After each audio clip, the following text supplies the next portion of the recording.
কুল্লু নাফসিন যায়িকাতুল মাউত সুম্মা ইলাইনা তুরজাউন। আমানতু বিল্লাহ, সাদাকাল্লাহুল মাওলানাল আযীম।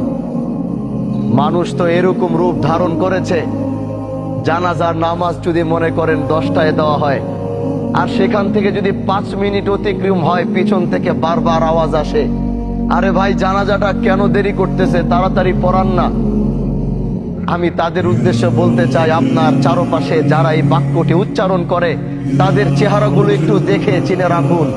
আল্লাহর কসম, যেদিন আপনি এখানে, আজকে হোক আর কালকে হোক, 6 মাস পর হোক আর 6 বছর পর হোক, এই একই জায়গায় আপনি এইভাবেই শুয়ে থাকবেন, না আপনার কথা বলার শক্তি থাকবে, না আপনার দাঁড়ানোর শক্তি থাকবে, না আপনার বলার শক্তি থাকবে।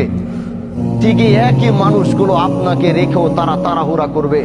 এটাই হচ্ছে পৃথিবী, আর এটাই হচ্ছে দুনিয়া।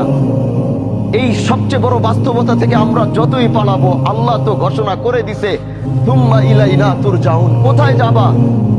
7 সাগর 13 নদীর নিচে, 7 সাগর 13 নদী পার করেও যদি তুমি লুকাবা, যেদিন আল্লাহর সাথে তোমার মুলাকাতের সময় আসবে, পৃথিবীর কোনো বাদশা নাই ওদিন তোমাকে আটকাইতে পারবে, পৃথিবীর কোনো ক্ষমতাশীল ব্যক্তি নাই ওদিন তোমাকে ধরে রাখতে পারবে।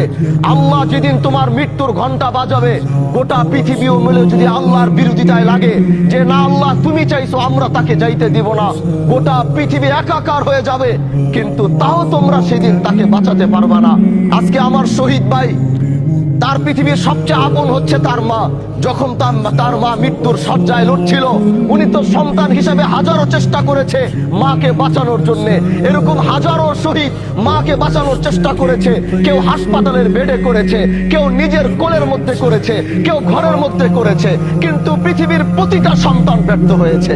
কারণ আল্লাহ বলেছে, কুল্লু নাফসিন যায়িকাতুল মাউত সুম্মা ইলাইনা তুরজাউন। তুমি যেখানে যাও, যেই প্রান্তে যাও, যেই দিক থেকে যাও, যেদিন তোমার মৃত্যুর ঘন্টা বাজবে, ওই দিন পৃথিবীতে তোমার থাকার আর কোনো অস্তিত্ব থাকবে না। এজন্য ভাই আমার, আসো এই জানাজায় 5টা মিনিট দেরি করো, তাকাও এই লাশের দিকে, তাকাও এই সাদা কাপড়ের দিকে, যাও ওই কবরের দিকে 5টা মিনিট গিয়ে তাকায়া থাকো। যেটা তোমারও ঘর হবে, যেটা তোমার বাবার ঘর হয়েছে, যেটা তোমার মার ঘর হয়েছে, যেটা তোমার বন্ধু বান্ধবের ঘর হয়েছে, যেটা তোমার নেতার ঘর হয়েছে, যাও একটাবার তাকিয়ে দেখো। তুমিও প্রস্তুতি নাও যে এখানে তুমিও একদিন নামবে, কিন্তু নিজের পায়ে নয়, কেউ তোমাকে ধরে নামাবে।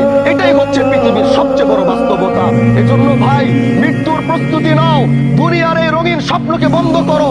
এই রঙিন স্বপ্ন তোমাকে বারবার ধোঁকা দিয়ে আল্লাহর সাথে তোমার সম্পর্কের জুদা ঘটাইতেছে, আল্লাহর সাথে তোমার সম্পর্কের পার্থক্য এত করতেছে।